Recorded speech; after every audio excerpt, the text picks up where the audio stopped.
মঙ্গলে লোকসভায়, বুধে রাজ্যসভায়। মঙ্গলে कांग्रेस के 99 खोंचा, बुधे कांग्रेस के रिमोट कंट्रोल उपमा। 24 के चुनाव में कांग्रेस के लिए भी इस देश की जनता ने जनादेश दिया है और इस देश की जनादेश है कि आप वहीं बैठिए, विपक्ष में ही बैठो और तर्क खत्म हो जाए तो चीखते रहो, चिल्लाते रहो। अब ये लोग ऐसे हैं जिन्होंने ऑटो पायलट मोड पे सरकार चलाने का या तो रिमोट पायलट पर सरकार चलाने का उनको आदी है, इसलिए वो कुछ करना धरने में विश्वास नहीं करते। वो कुछ करने धरने में विश्वास नहीं करते, वो इंतजार करना जानते हैं। লোকসভার মতোই রাজ্যসভাতেও বিরোধীদের আক্রমণের স্ট্র্যাটেজি মোদির। সরকারের অস্বস্তি ইস্যু নিটের প্রশ্ন ফাঁস, মণিপুর নিয়েও বক্তব্য রাখেন মোদি।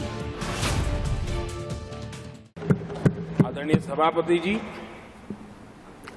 राष्ट्रपति जी ने अपने संबोधन में पेपर लीक को एक बड़ी समस्या बताया है।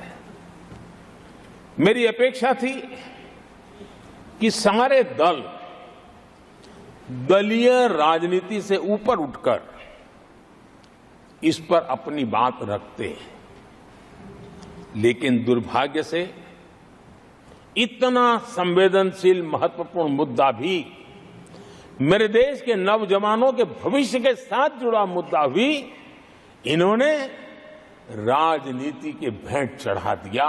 इससे बड़ा दुर्भाग्य क्या हो सकता है।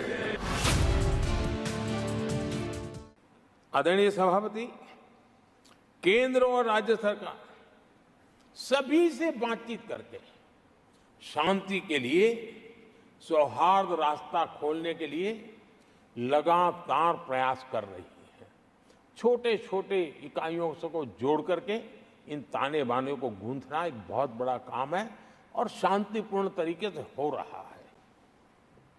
बीते समय में पहले की सरकारों में ऐसा नहीं हुआ है। गृह मंत्री स्वयं कई दिनों तक वहां रहे। এদিন ফের কংগ্রেসকে জরুরি অবস্থা জারি নিয়ে খোঁচা মোদির। পাশাপাশি মোদির বিস্ফোরক দাবি, যখনই গুরুতর পরিস্থিতি তৈরি হয় তখনই দলিত ও পিছিয়ে পড়া শ্রেণীভুক্তদেরই মার খেতে হয় আর ওই পরিবারটি বেঁচে যায়। প্রধানমন্ত্রীর বক্তব্য চলাকালীন ঝুট বলে কৌয়া কাটে ও শরম করো স্লোগান তোলেন বিরোধীরা।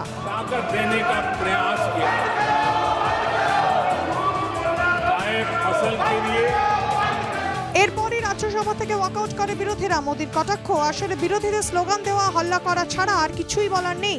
আর এরা একটা জিনিসই পারে, ময়দান ছেড়ে পালানো। सभापति जी, देश की जनता ने हर प्रकार से उनको इतना पराजित कर दिया है कि अब उनके पास गली मोहल्ले में चीखने के सिवाय कुछ बचा नहीं। नारेबाजी, हो हल्ला और मैदान छोड़ के भाग जाना, यही उनके नसीब में लिखा हुआ।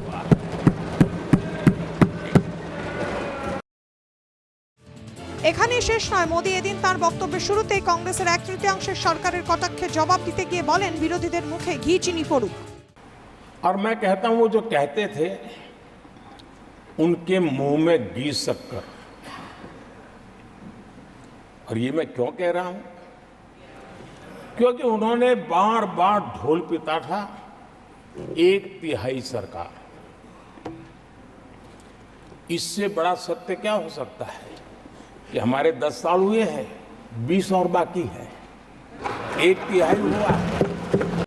এরপরই টুইটে সরব মল্লিকার্জুন খার্গে লেখেন, বিরোধী দলগুলি রাজ্যসভা থেকে ওয়াকআউট করেছে কারণ প্রধানমন্ত্রী নরেন্দ্র মোদি মিথ্যে কথা বলেছিলেন। মোদিজি দাবি করেন যে আমরা সংবিধানের বিরুদ্ধে, কিন্তু সত্য হলো বিজেপি, আরএসএস, জনসংঘ ভারতের সংবিধানের তীব্র বিরোধিতা করেছিল।